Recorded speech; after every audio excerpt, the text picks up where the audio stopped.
17 do capítulo 2, entraremos no capítulo 3 até o versículo 5, para a nossa meditação, para a nossa edificação nesta noite.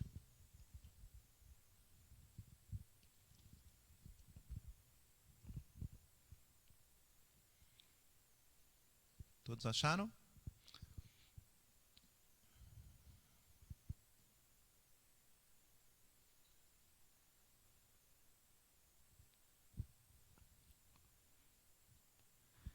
Enfadais o Senhor com vossas palavras, e ainda dizeis: em que o enfadamos? Nisto que pensais. Qualquer que faz o mal passa por bom aos olhos do Senhor, e desses é que ele se agrada. Ou, onde está o Deus do juízo? Eis que eu envio o meu mensageiro, que preparará o caminho diante de mim. De repente virá ao seu templo o Senhor, a quem vós buscais, o anjo da aliança, a quem vós desejais. Eis que ele vem, diz o Senhor dos exércitos. Mas quem poderá suportar a sua vinda? E quem poderá subsistir quando ele aparecer? Porque ele é como um fogo do ourives e como a potassa dos lavandeiros. Assentar-se-á como derretedor e purificador de prata. Purificará os filhos de Levi e os refinará como ouro e como prata. Eles trarão ao Senhor justas ofertas. Então, a oferta de Judá e de Jerusalém será agradável ao Senhor, como nos dias antigos e como nos primeiros anos. Chegar-me-ei a vós outros para juízo. Serei testemunha veloz contra feiticeiros e contra os adúlteros, e contra os que juram falsamente, e contra os que defraudam o salário do jornaleiro e oprimem a viúva e o órfão, e torcem o direito do estrangeiro. Não me temem, diz o Senhor dos exércitos. Bendito Deus. Lendo a tua palavra, nos enchemos de temor e tremor. Rogamos, ó Deus, pela boa compreensão da mensagem da tua parte. Rogamos, ó Deus, que tu nos dê falar com fidelidade, que o Senhor venha edificar, exortar e corrigir o teu povo para andar no teu santo caminho. No nome santo de Jesus que clamamos, amém. Muito bem, queridos, nós estamos vivendo dias horríveis, e eu diria dias perigosos. Perigosos, porquanto vivemos em um mundo que promove a completa inversão de valores. Quando o mal parece bem, e o bem é que parece mal. Invertido. De cabeça para baixo. O que é certo virou errado. E o errado é que está certo. Esquisito demais. Não é assim? É assim que nós temos visto. É assim que somos incentivados, motivados, induzidos muitas vezes. Precisamos ter um olho atento, isso é perigosíssimo. Existem, de fato, algumas coisas perigosas neste mundo, mas aqui nós temos o mais perigoso de todas as coisas. Invertendo os valores em relação a Deus.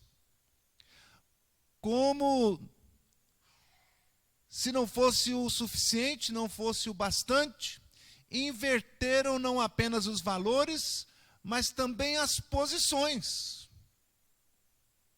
Como quem tira Deus do trono e quer assentar-se nele.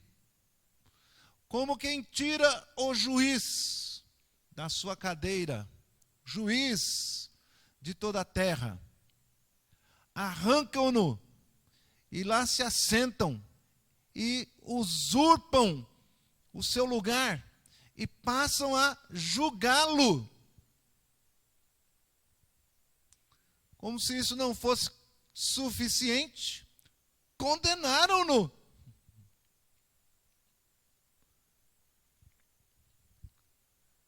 É algo extremamente ousado e petulante e arrogante. Não é o ímpio de quem nós esperaríamos tais coisas, mas é o próprio povo de Deus quem está agindo assim. Um alerta para nós. E nós temos que tomar, então, cuidado com isto, porque embora esteja escrito que as suas misericórdias não têm fim, ela também se acabará. Vai chegar uma hora que a misericórdia vai pôr um fim. Porquanto está também escrito: buscai ao Senhor enquanto se pode achar, invocai-o enquanto está perto. Haverá um dia em que chegará o dia da ira, o dia da vingança do nosso Deus. Por isso, este aqui é o tema da nossa mensagem: uma perigosa inversão de valores. Uma perigosa inversão de valores. E ao se inverterem os valores, perigos se tornam iminentes, coisas terríveis ficam prestes a acontecer. E então nós vamos observar que perigos são esses. Uma perigosa inversão de valores nos mostra o texto como primeiro e terrível coisa é que o Senhor poderá se cansar, se sentir enfadado, que o Senhor não goste tanto da brincadeira, né? Se não o estão levando a sério. Diz o versículo 17: enfadais o Senhor. Enfadais o Senhor com vossas palavras. E ainda dizeis: em que o enfadamos? Irmãos, enfadar ao Senhor com as palavras são apenas reflexo dos pensamentos e das ações, das atitudes. Às vezes, a palavra sai naturalmente. O resmungo, a reclamação, a blasfêmia. Como quando estávamos no mundo, que dizíamos palavrões. E mesmo quando já povo de Deus, igreja do Deus vivo, do Deus santo, aí às vezes a gente vê aflorar o velho homem, a velha mulher, saindo de dentro da gente como um leão, uma fera, indomesticável. É preciso estar atento. É perigoso. Este é o perigo, que Deus se enfade das nossas palavras. Porque aí o culto, a bendição, parece tão somente uma aparência, um engano. Com os lábios me louvam, mas por dentro o coração está cheio. Então, se as palavras estão enfadando ao Senhor, é porque algo está ainda acontecendo, que há necessidade de mudança, de transformação, de busca, de perseverança, de ser diligente em mudar. A boca fala daquilo que o coração está cheio. Jesus diz que o mal não é o que entra na boca do homem, mas o que sai. E ele diz: as palavras de vocês têm me enfadado. Muitas vezes é apenas uma maneira de esconder o sol com a peneira. Deixa eu manter as aparências. Deixa eu falar bonitinho na frente dos outros, ou na hora do culto. Mas como é a minha vida com Deus? Como é a minha vida no trabalho? Como é a minha vida em casa? Como é a minha vida na escola? As palavras surgem como desculpas quando queremos aliviar nossa consciência e ofendemos e blasfemamos, e muitas vezes queremos inverter os valores e o lugar com Deus. Eu é que quero ser o juiz dele. E usamos palavras então para aliviar nossa consciência. Como é que isso pode acontecer? O sujeito peca contra o Senhor e diz: bom, tudo já estava escrito mesmo. Tudo já foi determinado. Todos os meus dias estão escritos. E isto alivia sua mente e sua consciência, jogando a culpa em Deus. É semelhante ao que Adão fez. Eu não te disse que não poderia comer desse fruto? Ah, Senhor, essa mulher que tu me deste. A bem da verdade, ele pôs a culpa em Deus, não na mulher. O Senhor que me deu essa desgrama aí. Ela que me convenceu. Não é? Então, às vezes, a gente pode enfadar a Deus. Ele se cansar de palavras mal pensadas desta forma.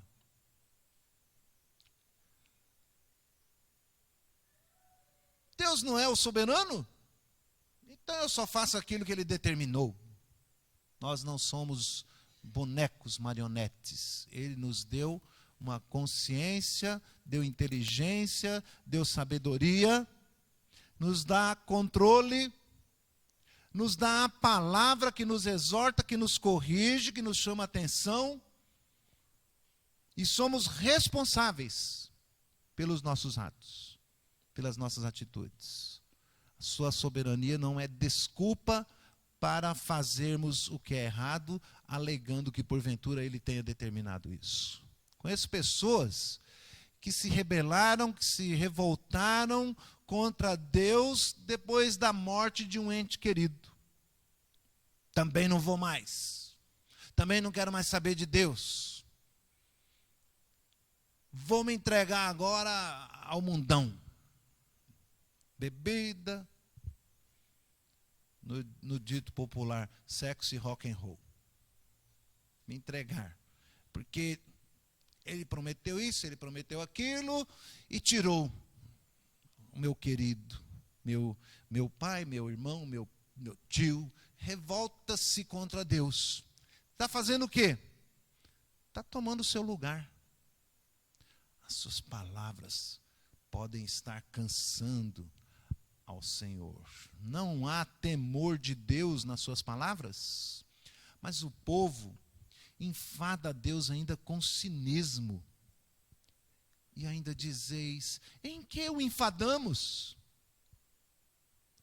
Cinismo é a maneira de chamá-lo de ignorante. Como se ele não soubesse exatamente o que pensamos. Por que agimos? Quais motivação temos? É como se nós disséssemos para ele, querendo enganar: tu és rei, tu és soberano, mas nós completamente rebeldes contra ele, agindo contrário, querendo somente adoçar o nosso comportamento com palavras. Com palavras. Há de se ter integridade. Logo ele que sonda corações, você quer enganar? A quem você pensa que está enganando, se não a si mesmo? Em quem o enfadamos?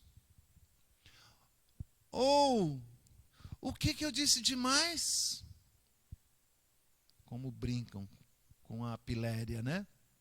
Também Deus, a gente não pode nem brincar. Vai brincando com Deus, né?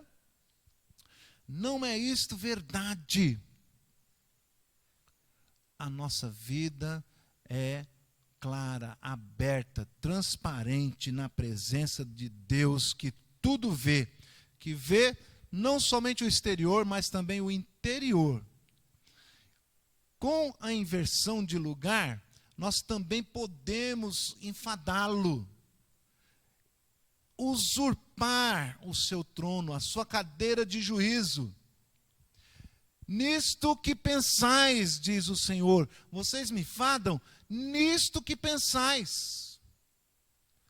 Acusam Deus de mal, quando dizemos, qualquer que faça mal, passa por bom aos olhos do Senhor. Invertemos o seu lugar e o chamamos de injusto. Sai daí do trono, eu que vou julgar suas atitudes, porque eu não acho que você é justo. Aquilo que fazem de mal é que tu achas que é bom. Olha isso. Que ousadia é essa? Diante de Deus.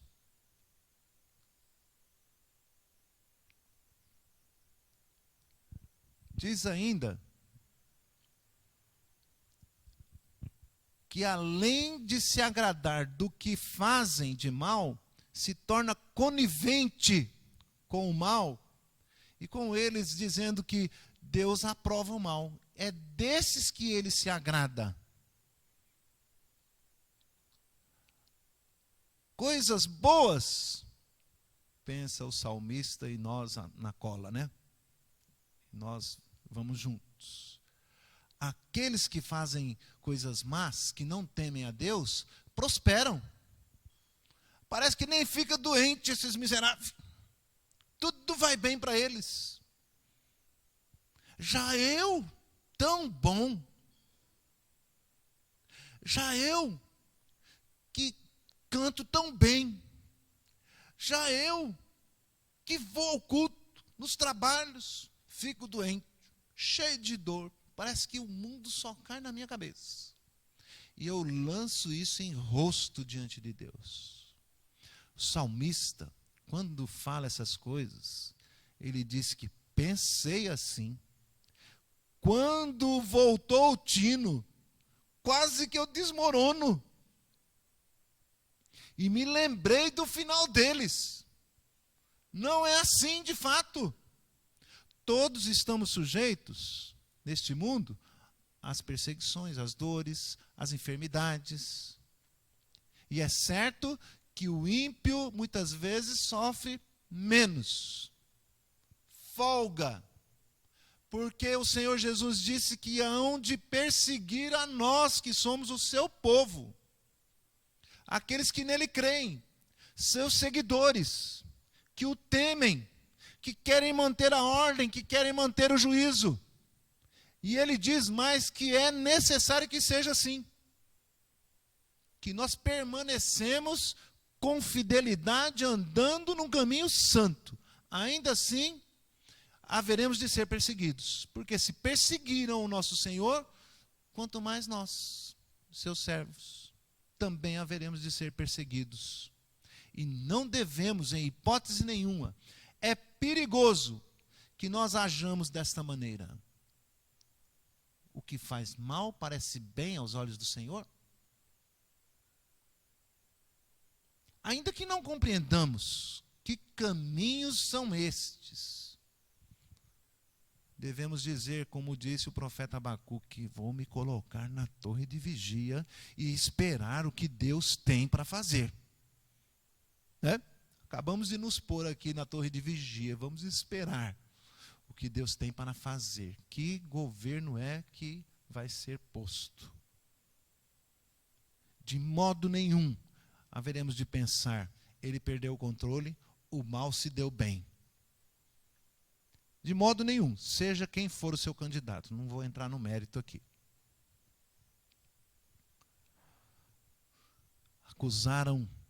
Acusaram-no também de ser conivente, de quem passa a mão na cabeça. Onde está o Deus do juízo?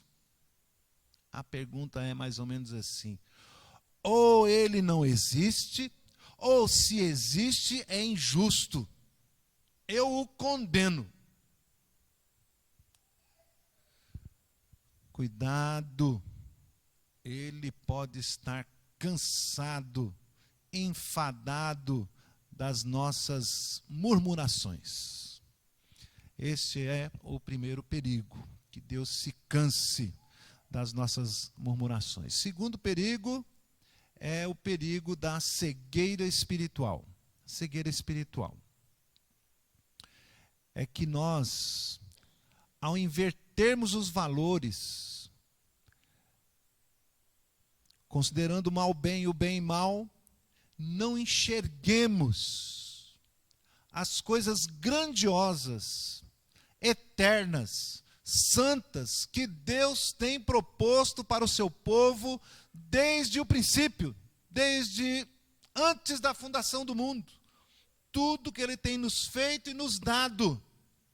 E os sinais que se lhe apresentam, para que saibam que Ele é o Senhor da história, o Deus Todo-Poderoso, tem um plano, um projeto de salvação, desde as parábolas mais antigas. Lá, na história de Israel, podemos dizer que Israel é uma parábola de uma história real, verdadeira.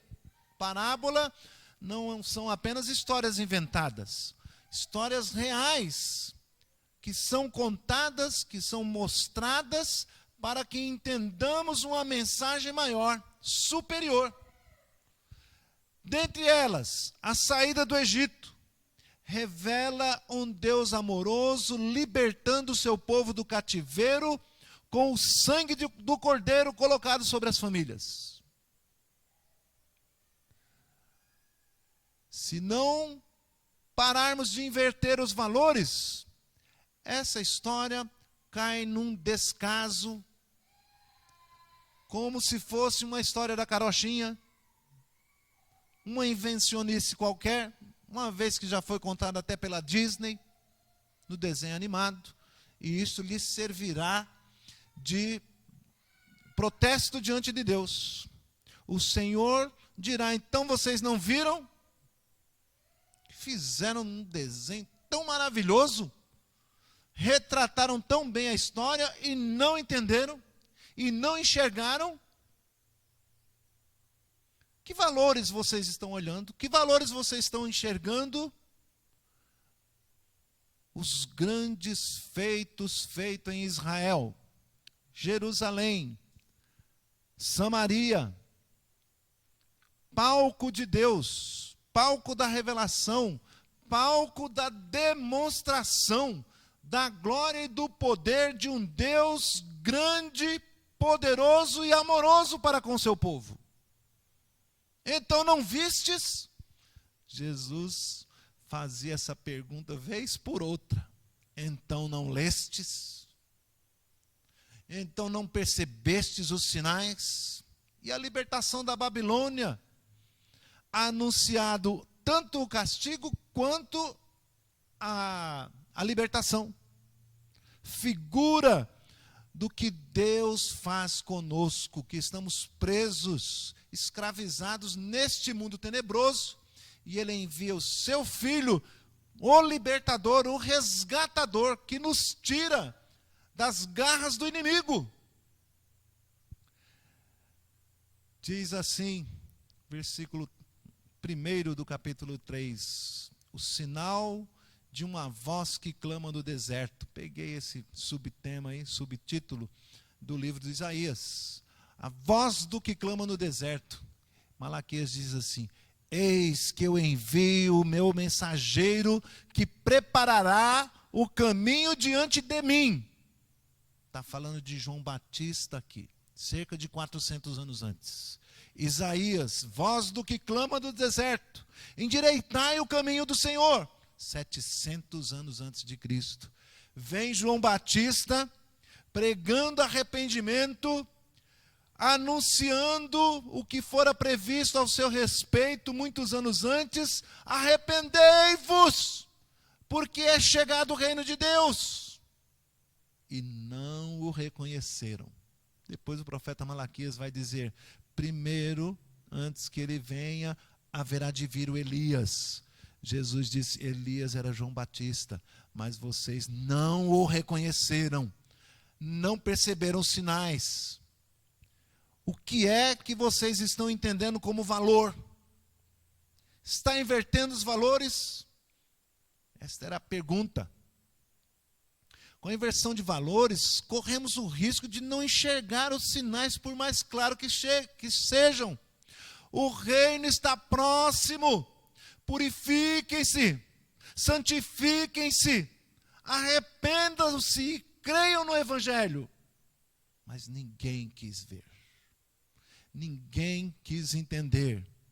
Continua, como profetizou o profeta Isaías: ouvindo e não entendendo, vendo e não percebendo, coração insensível, ouvidos duros, olhos fechados, e não entendem com o coração e nem se convertem para serem salvos.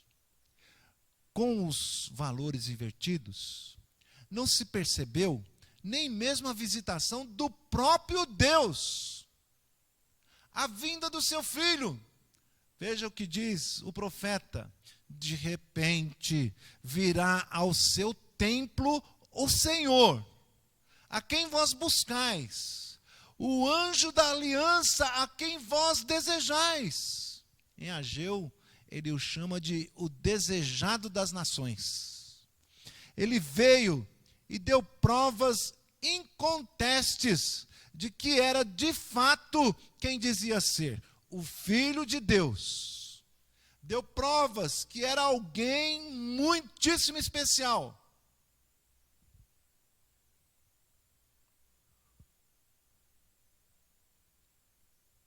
Porque ou você reconhece que Jesus é o Filho do Deus vivo que encarnou-se, mediante tantos sinais, tantas provas eloquentes, ou você há de considerar: ele seria então um mentiroso?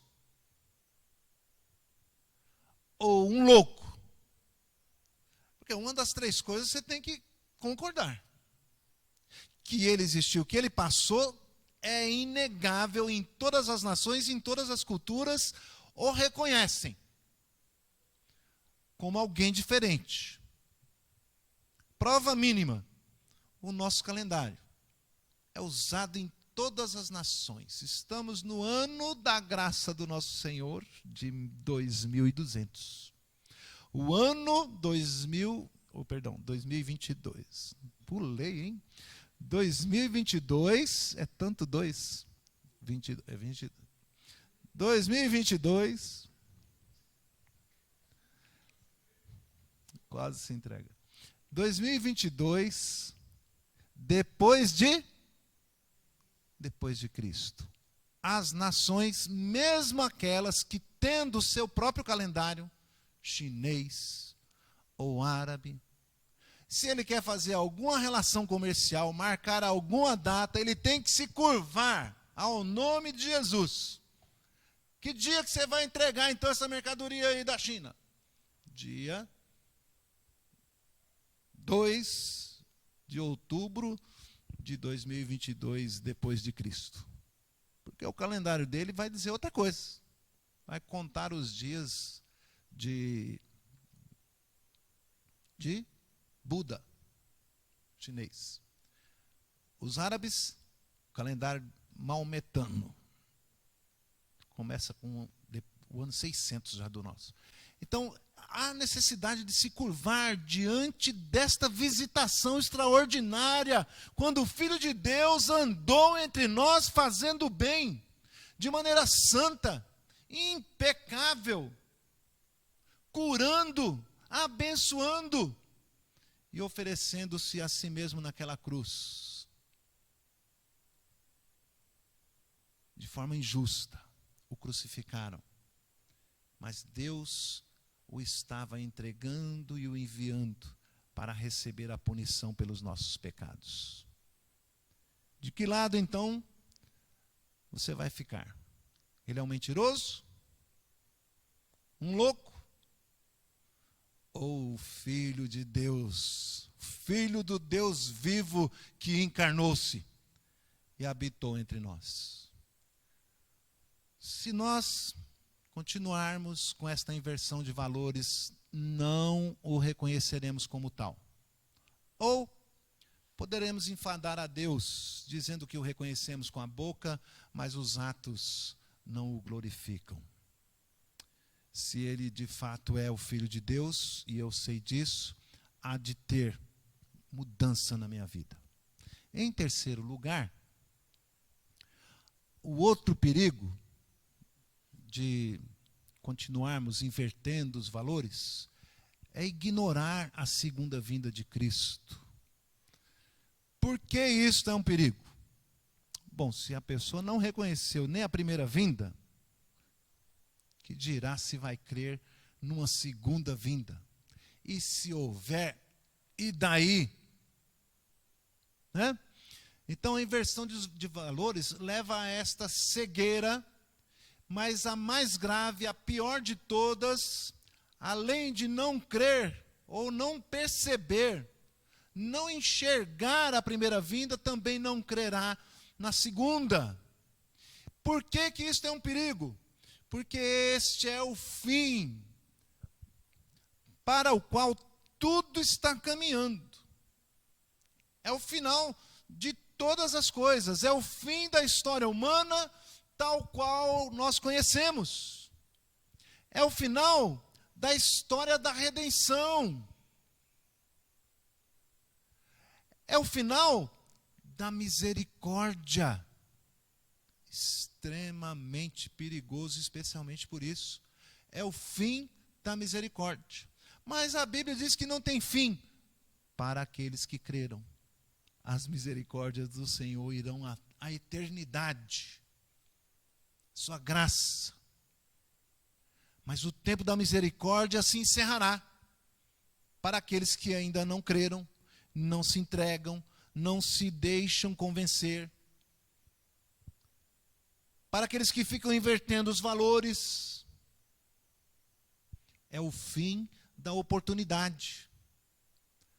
Eis o grande perigo, se você não percebeu nas parábolas da história real do povo de Deus, se você não percebeu na saída do Egito, na libertação da Babilônia, se você não percebeu da voz que clama do deserto, na vinda do próprio Filho de Deus, a sua encarnação, a maneira como ele viveu, os grandes sinais. Ninguém falou como ele. Ninguém jamais pôde fazer o que ele fez. Como ignorá-lo?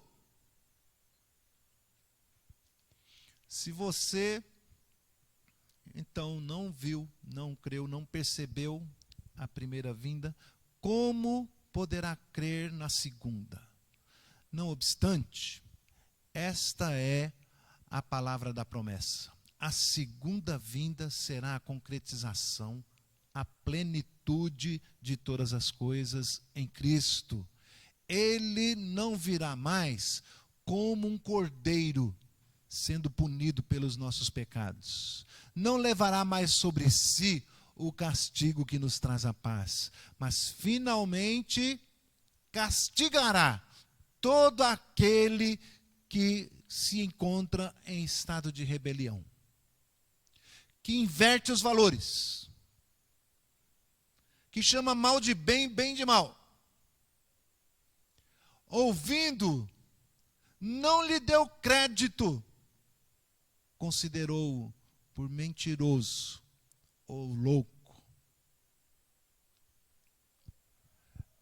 Diz ainda a palavra de Deus: eis que ele vem, diz o Senhor dos exércitos, versículo 2. Mas quem poderá suportar o dia da sua vinda? E quem poderá resistir quando ele aparecer? Porque ele é como um fogo do ourives e como a potassa dos lavandeiros. Assentar-se-á como derretedor e purificador de prata. Meus irmãos, Deus dá pequena amostra, ou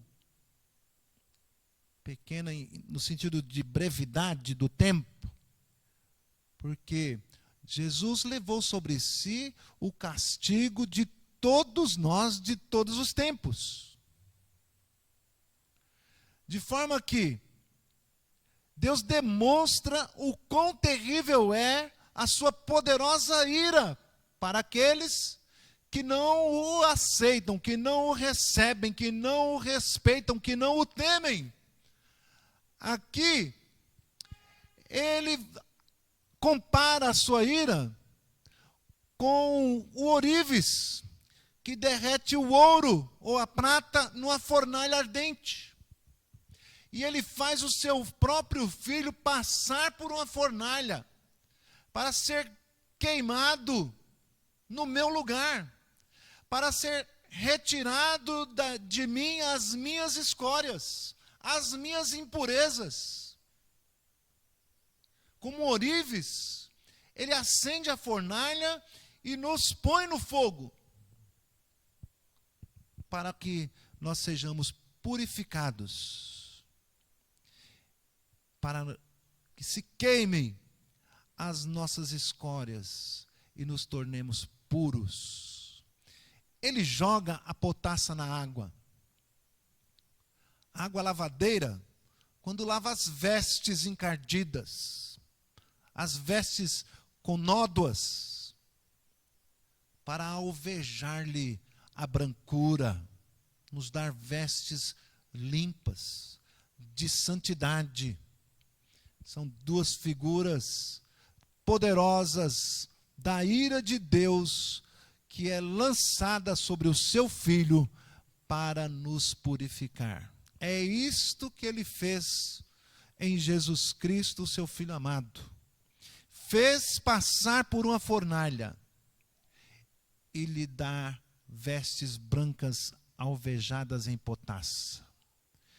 Isto é, o fez derramar seu precioso sangue para nos purificar. Figuras da ira de Deus contra o pecado, contra o homem que em rebelião troca o justo pelo injusto, troca o bem pelo mal, troca o puro pelo impuro, troca uma cisterna rota pelas fontes, ou inverte, né? Troca as fontes de água viva por uma cisterna rota. São, então, figuras da purificação. Versículo 3b. Purificará os filhos de Levi e os refinará como ouro e como prata. É o trabalho penoso da sua alma, purificando a nação de Israel, o povo de Deus, sendo purificado como se purifica o ouro. São muitas, então, as evidências, são muitas as provas.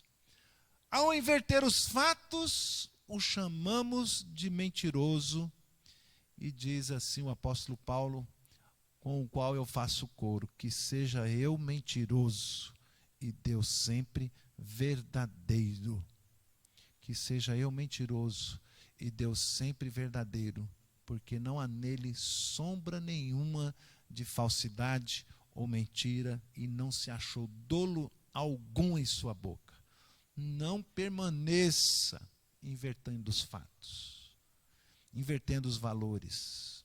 Isto pode ser muito perigoso. Esse é o perigo da inversão de valores. A conclusão, meus amados irmãos, nós não podemos continuar assim. Eu sei que muitos têm lutado, mas a televisão, a filosofia deste tempo, as escolas, a faculdade, a formação acadêmica, tem incutido, trabalhado para inverter os valores das pessoas, para inverter os valores das pessoas. Quando você chega para falar com um filho, com um jovem, a sua cabeça já está de tal forma feita, formada, que tudo que você fala para ele parece um absurdo.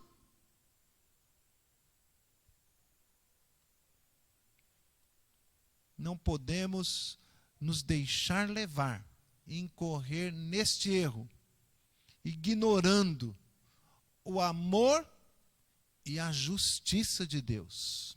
Porque sim, Ele nos ama, mas exercerá também juízo em breve. E como justo juiz, condenará todo aquele que ignorou o seu amor em Cristo Jesus, que sofreu passando pela fornalha e pela potassa para nos purificar. Então haverão de ser punidos. A sua misericórdia tem se manifestado dia após dia, mas não continue a ignorá-la. Não dê crédito ao presente século, ao presente pensamento, ao presente inversão de valores. Diz assim o versículo 5: chegar-me-ei a vós outros para juízo, não mais para misericórdia. Serei testemunha veloz contra os feiticeiros, e contra os adúlteros, e contra os que juram falsamente, e contra os que defraudam o salário do jornaleiro, e oprimem a viúva e o órfão, e torcem o direito do estrangeiro, e não temem, e não me temem, dizem o Senhor dos Exércitos. Eu fico pensando no que houve nessa pandemia. Completa inversão de valores. Quantas mortes por conta da corrupção, do surrupio do dinheiro público, da ganância, formando CPIs, denunciando a justiça como se injustiça fosse. Pensam que passarão ilesos? Até quando? Haverá um momento em que haverão de prestar contas diante do juiz de toda a terra. Não nos deixemos levar pelo erro. Hajamos com discernimento, que nós podemos aprender. Aos que creem no Senhor, Ele nos consola com restauração. Eles trarão ao Senhor justas ofertas, ofertas de gratidão. Me lembrei daquele cântico antigo, que diz: estamos aqui reunidos com ofertas de gratidão, obrigado por este templo. Ofertas de gratidão. Senhor, eu não sou digno. Senhor, eu te agradeço pela tua misericórdia. Senhor, eu te agradeço porque o Senhor me trouxe aqui. Senhor, eu te agradeço pelo alimento, pelo pão de cada dia. Senhor, eu te agradeço pela tua justiça.